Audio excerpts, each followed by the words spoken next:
what better time than the last day of the year to do an end of the year countdown? So, hey everybody, it's me, your friendly neighborhood capitalist, and this is my top 10 games of 2014 list. As always, views and opinions expressed in this video are mine and mine alone. Just because I haven't put a particular game on this list does not mean that I hate it. These are just the games I played this year that I found the most enjoyment out of and I feel deserve a special mention. And I feel this should go without saying, but this list will only contain games I played. So yeah, Dragon Age Inquisition and Wolfenstein might be good games, but I haven't played them myself, so they won't be on this list. Sorry to all you Dragon Age and Wolfenstein fans. And just like last year, this list will be in alphabetical order because I couldn't bring myself to sort these games. And there will also be no footage of the games again because I was lazy again. Plus, with two of the games, I don't even have a way of recording anything from them. And I kind of waited till the last minute to even record this thing, so yeah, I kind of ran out of time too. But enough of that preliminary stuff, on to the list. Coming in at number 1 in this alphabetical list, Bayonetta 2. So I had never played Bayonetta on the PS3 or 360, so going into Bayonetta and then Bayonetta 2 for the Wii U was just a brand new experience for me. And I gotta say, I was blown away. It's a really action-packed game. I mean, you have a female protagonist that kicks copious amounts of ass, and it's just, an overall fun game. Nice humor, and yeah, it is a bit fan-servicey at times, but it's done in a over-the-top, tongue-in-cheek comedic manner. Yeah, Bayonetta 2, I have nothing but good to say about it. I really enjoyed the game, and it's yet another really good game by Platinum Games. They always deliver.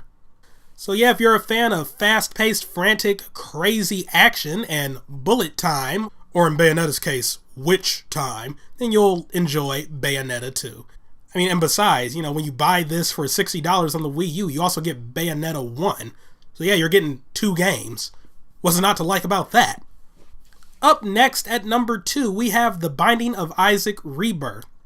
So even though I was a big fan of the first Binding of Isaac, I wasn't really paying too much attention to the development of Rebirth. And then one day I was on Steam and I noticed, if I pre-order Rebirth, I'll get a discount because I own the original game. Alright, might as well. And then I started playing Rebirth and holy crap was I blown away. It's superior to the original game in every way, shape, and form. It looks better. It's not done in Flash, so it's more stable. It has more enemies, more areas, more bosses, more items, more playable characters. And some might disagree with me on the music, but hey, I like the music. Yeah, I might be one of the few, but I like it. So, yeah. And this is just the mark of what a true remake should be. A good remake should take all the things that were positive about the original game and make them even better. And then add more things to the game to just give you a different experience. So yeah, Binding of Isaac, it's just really good. I've been playing it almost daily since it came out in November. It came out in the first week of November and I've put in 102 hours into the game. And I'm still not even close to unlocking everything or getting all the achievements. But that's mostly due to me choking at the last possible moment in any run. But yep, Binding of Isaac Rebirth, it's just a really fun roguelike. It's less luck-based than the original game. And like a good remake, it makes the original game obsolete for the most part. I cannot in good conscience recommend the original Binding of Isaac when Binding of Isaac Rebirth exists. Up next at number 3, we have Bravely Default. Where to begin about this game? It has a wonderful story, great music, interesting characters, just all around, it's a really good RPG. And from a technical standpoint alone, this game kind of deserves to be on the list because it has autosave, which not too many RPGs have. Like, that has saved my ass countless times, like where I haven't manually saved in hours, and then a tough boss kills my whole party, and I respawn right outside the boss's room. Also, you can set random encounters off in case you're having a rough time and you need to get back to a town to heal, or you can even increase the encounter rate just in case you want to do some quick grinding and don't want to spend hours doing it. You can have your team automatically do certain attacks so that you don't even have to participate in the battles yourself. You can make battles automatic. And on top of that, you can even speed up the battles so that everybody just gets through their turns quickly and you don't see like the complete battle animations, or they're just sped up to 4 times the normal rate. And you can even skip cutscenes too, or even set like dialogue to just be automatic. And that's just the technical side of the game. Like, I haven't even gone into the battle system, which is actually surprisingly in depth, and it's not too hard to learn either. And the class system in this game is just phenomenal. I will put it on par with the class system in Final Fantasy Tactics, and that's saying something. And it has great replay value. Like, you can play through the game again trying a brand new setup for your team. And as far as the story goes, like playing through it again, like you might find little bits and pieces that you didn't notice before that just add to the story. Like, even the title contains like a major thing about the story. And like, if you really just pay attention and go back through the game, you'll see like all these points in the game where they were just trying to give you hints. It's just so great. So many little things about this game. And some might argue about the second half of the game. Like, this game has 8 chapters, and chapters 1 through 4, you know, they're fine. But then like some might argue chapters 5 through 7 are the lowest point of the game and really keep it from being like as great as it could be. But you have me, on the other hand, who is supportive of those 3 chapters, and I see what they add to the story and to the game itself, and I would argue in favor of those until the end of the day. But let's say they do annoy you and you're not a fan of those chapters. Well, then you can just skip them, because this game is like Chrono Trigger in a sense that you can beat it at practically any point in time. But yeah, I've gone on long enough about this game. It's just really good. I highly recommend it. I consider it a top 10 3DS game, and I can't wait to see what Bravely Second is going to be like. Up next at number 4, we have Captain Toad Treasure Tracker, the first game starring Toad since Wario's Woods. Wow, it's been a long time. And here I am talking about that like I remember playing Wario's Woods. But yeah, not much to say about Captain Toad. If you are a fan of his sections in Super Mario 3D World, like I was, then you will be a big fan of this game. Plus, it's a really good value for $40. Like once I saw the credits, I was a bit disappointed. Like, oh, really? That's it? Well, okay, I mean, I guess it was fine, but it seems pretty light on content for $40. And then the game just threw like a whole bunch more levels in my face with a story attached to those. And I'm like, oh, wow, holy crap. And then, after I beat those, the game was like, hey, you know what? Here's some more stuff for you. And it was just, like, amazing. And then when you beat those, the game tosses even more stuff at you. And it's just, wow. Like, it's a really good deal. It's a nice, relaxing puzzle game. Not too difficult, but it's not, like, so easy that everything's trivial. It's really good. I highly recommend Captain Toad. Up next, at number 5, we have Child of Light. I want to preface this with a little word about Ubisoft. This was not their year. I mean, you had Watch Dogs that failed to live up to the hype, The Crew having copious amounts of server issues, Assassin's Creed Unity being broken in a lot of ways, and hell, they even managed to screw up Tetris. Just let that one sink in. Ubisoft screwed up Tetris. Like, even from a business standpoint, Ubisoft dropped the ball this year, you know, saying that, oh, there's no female characters in Assassin's Creed because they're too hard to animate. Or putting BS monetization practices in Assassin's Creed Unity. Like, oh, hey, yeah, you bought this game for $60, but you can unlock everything in it for $99. Seriously? Not to mention the whole thing with them saying, like, oh, Wii U owners don't buy mature games. despite ZombiU doing surprisingly well in spite of the fact that it was a PS3/360 game that had no upscaling whatsoever or too much added to it to really make it a fleshed out game. Or in the case of Watch Dogs, being released months after the fact it was released for literally every other system with less of the content and at the full $60 price tag when it's roughly $20 everywhere else. I might be exaggerating the price, but yeah, it is cheaper everywhere else, though. That is not disputable. But yeah, I could go on about Ubisoft, but that's another video for another time. I just wanted to bring all that up to show you that it's easy to bring up all the negatives for a company like Ubisoft, but we tend to forget that when they put their mind to it, they can make a really good game. And that's what Child of Light is. It's just a really good, enjoyable experience. From the moment I popped it in and watched the little opening and everything, I was engrossed. It has a nice story, really good music, good gameplay. It's kind of more like an action-based RPG. The battle system would kind of put you in the mind of Final Fantasy VII, or Chrono Trigger in a sense. And it's just dripping from the gills with charm, which is surprising from Ubisoft. But yeah, because of all that negative stuff Ubisoft did this year, this game might fall under the radar, which is a shame because it's really good. But yeah, Child of Light, it's out there for practically every system, like Xbox 360, Xbox One, PS3, PS4, Wii U, Steam. Just go out and buy it. It's really good. I highly recommend it. Up next, coming in at number 6, we have Hyrule Warriors. Now, I have never played a Dynasty Warriors game, so this game was my first experience with that style of game, and I was not disappointed. You get to destroy armies of monsters with your favorite Zelda characters. What's not to like about that? Plus, as a Zelda fan, I like all the references to Zelda lore in the game, and it's just really good.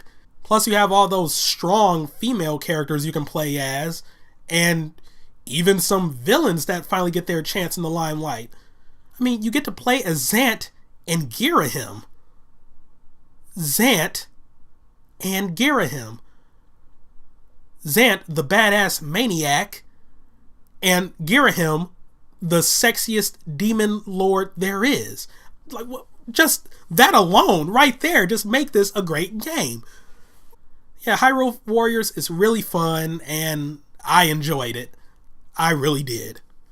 Plus the level of customization in there with all the weapons you can add effects to, and just there's just a lot of things in that game. It's just really good. And hell, you can even kill your enemies with Epona. You use Epona as a weapon. Oh, but okay, enough about that. Up next, at number 7, we have Shovel Knight. Now, I didn't really follow Shovel Knight during its Kickstarter phase. I just picked it up on impulse when I saw it on Wii U. And I was not disappointed at all. It's just a really good Metroidvania-esque 2D action platformer. Sort of in the same vein as, say, Wario Land. But it's just nice to see indie games doing well in this day and age and destroying that unfair stigma that some people had against them. And even surprising about Shovel Knight is that I believe it's actually doing best on the Wii U. The Wii U version is outdoing the Steam version, which is kind of shocking, really. But, I mean, hell, I was also surprised to see Guacamelee doing so well on the Wii U as well. Wow, I did not see that one coming. But yep, Shovel Knight, really good. Bit on the difficult side, but it's not rage quit difficult. And you PS4 owners have something to look forward to next year when it hits the PS4 with Kratos. Oh yeah, that sounds awesome. Up next at number 8, we have South Park: The Stick of Truth. Now, usually licensed games tend to be really hit or miss. For every The Simpsons hit and run, there's The Simpsons wrestling. Yeah. So I'm sure there were some people that were skeptical on South Park: The Stick of Truth, but after playing it, it's really good. And one could argue it is one of the few things Ubisoft didn't screw up this year. But to be fair, by the time they got it, it was like, what, 90% done? Whatever. But yeah, if you're a fan of South Park, you will be a fan of this game. There are so many references to the show. It's hilarious. It's just all around really good.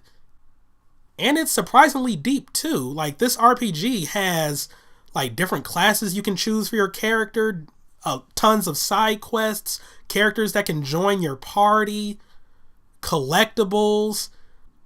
I mean, you're not looking at Xenoblade Chronicles level of deep, but you're also not looking at like the most basic of basic RPGs out there. And that's another thing about a good licensed game. Like, if it didn't have those characters that you can automatically recognize, would it still be a good game? And let's go back to the Simpsons thing. If you took the Simpsons out of the Simpsons wrestling, you would still have a bad wrestling game with horrible controls. But if you took the Simpsons out of the Simpsons Hit and Run, you would still have a fairly enjoyable Grand Theft Auto clone. So if you took South Park out of the Stick of Truth, you would still have a fairly good RPG. But the South Park characters just add that much more to the game and make it really good and really hilarious. And of course, it's South Park. You don't want to buy this game for your, little brother or sister. Unless they can handle it. Anyway, up next at number 9, we have Super Smash Bros. 4. At first, I was just going to say Super Smash Bros. For Wii U, but then I was looking back on the 3DS version and it was better than I expected. So that's why I'm just incorporating both into this. I mean, it's Smash. You already know it's going to be really good. But I think it's strange to say that these Smash games exceeded my expectations. Like, it plays a lot more closer to Melee, but it's still not quite at Melee speed. But you're not looking at like the floatiness of Brawl. So this kind of caters more to the casual market and the hardcore gamer market. It's packed with stuff to do. Like, in the Wii U version, you have Master Orders and Crazy Orders, a really good event mode. Classic mode in both systems were a bit of a letdown at first, but they both kind of grew on me over time. Smash Run in the 3DS version was surprisingly addicting and fun. Smash Tour takes some getting used to, but it's fun in its own right on the Wii U. It has a really good roster, although I'm still a bit salty over Lucas and Ice Climbers being gone. Great stages. I love some of the stages in the 3DS version. I wish they could have been brought over to the Wii U version too, but hey, you need to have distinct content for both versions. I understand that. And as always, the soundtrack is just great. Like, when I first popped in the Wii U version, I spent a good 45 minutes just listening to all the different tracks that are in the game. These are fun games. I still say the Wii U version is a bit better than the 3DS version because, you can use the Pro Controller or a GameCube controller to better control your characters. But at least with the 3DS version, you can also like remap the different buttons. So if the original configuration is a little too cramped for you, you can change things to better suit you. But yep, Smash 4, wonderful game. Can't recommend it enough. It's great. Wii U version is slightly better though. And then finally, at number 10, rounding off this top 10 list, Theatrhythm Final Fantasy Curtain Call. Now, last year I had the first game as an honorable mention because it was more of a niche title in my eyes. But the sequel, wow, is just really good. I mean, it includes practically all the music from the first game and some of the DLC and then some. And like even some of the non-numbered Final Fantasies are represented, like Tactics and Crystal Chronicles. It's just so much stuff in this game. Like, if you're a true Final Fantasy fan, you will love this game. And just listening to all the music, it's just really good. And like even the songs from the first game, they don't play the same in this game. Like, the moment I popped it in, I was like, oh, Darkness of Eternity. That was my favorite song to play in the first game. I'm about to play it here on Expert, and I'm going to beast through this. I was not prepared because they added more notes and the song extended even further, and wow. And this game adds more modes than the first game. It even has like a little quest type of mode where you have to advance through a dungeon, playing through the songs, and all in all, it's just a really, really good game. Even for non-Final Fantasy fans, I would kind of recommend it. And even though I haven't put as many hours into it as I did the first game, I can just honestly say it's one of the better games of the year, in my opinion. Though, to be fair, I didn't put as many hours into this game because I kind of forgot when it came out. So the day it arrived here, I had just got off a big binge of the first game, so I was kind of theater rhythmed out in a sense. But I do find myself going back to it constantly like I did with the first game, and it's just really good, really enjoyable. So those have been my top 10 games of the year. Going through the list again, we have Bayonetta 2, The Binding of Isaac Rebirth, Bravely Default, Captain Toad Treasure Tracker, Child of Light, Hyrule Warriors, Shovel Knight, South Park The Stick of Truth, Super Smash Bros. 4, which is Super Smash Bros. For 3DS and Super Smash Bros. For Wii U, and Theater Rhythm Final Fantasy Curtain Call. So with that said, let's go on to the honorable mentions. So the honorable mentions this year include Kirby Triple Deluxe, Shantae and the Pirate's Curse, Valiant Hearts, The Walking Dead Season 2, and The Last of Us Remastered. So with the case of Kirby Triple Deluxe, like, I really did enjoy it, and it's really good, but I don't know, for some reason, it was just missing like one thing that kept me from considering it to be a game of the year. Can't quite put my finger on it, but I don't know, it just didn't seem to measure up to all the other games that I had on the list, but it's still good in its own right. As for Shantae, Valiant Hearts, and Walking Dead Season 2, I just haven't put too much time into those to consider them to be put on the actual list. But from what little I did play of them, they were fun. I mean, considering Shantae and The Walking Dead came from series that kind of always deliver, you already know those are going to be good games. And Valiant Hearts, just like Child of Light, was a game that Ubisoft did not totally screw up. So bonus points for that. And as for The Last of Us Remastered, it's just that, a remastered version of the game that came out in 2013.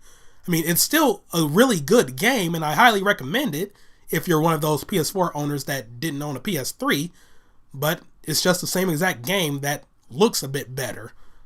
So yep, it's good if you never played the original, but if you did play the original, you kind of don't have a reason to go ahead and buy it again. And I have two more special categories. First being worst game of the year. And that award goes to Yoshi's New Island. Like, I just have one word to describe that game, and it's disappointing. Plus, the music was awful, and you all saw my review of that game. It's just really bad.